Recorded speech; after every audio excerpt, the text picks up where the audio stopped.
যেগুলো শীতল অঞ্চল বা হিমবাহ অঞ্চলে কি হয়, চাষাবাদ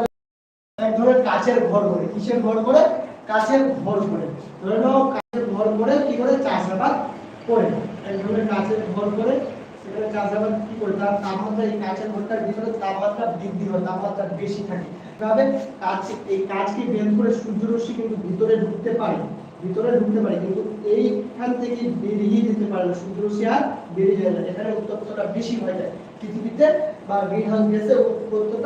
উত্তপ্ততা বেশি করে দেয়, গরমটা বেশি করে দেয়। এখানে যেগুলো শীতল প্রবাহ গ্যাস আছে সেগুলোতে কি হয়, এইভাবে চাষবাস করা হয়। তো এর সঙ্গে আমাদের পৃথিবী হচ্ছে তুলনা করা হচ্ছে কি, কার্বন ডাই অক্সাইড, CO ও carbon monoxide, CFC, chlorofluorocarbon, CH4, methane, NO2 ও এইগুলো গ্যাস কি করেছে, পৃথিবীর বায়ুমণ্ডলের চারিদিকে একটা চাদরের মতো একটা স্তর ঘিরে নিয়েছে।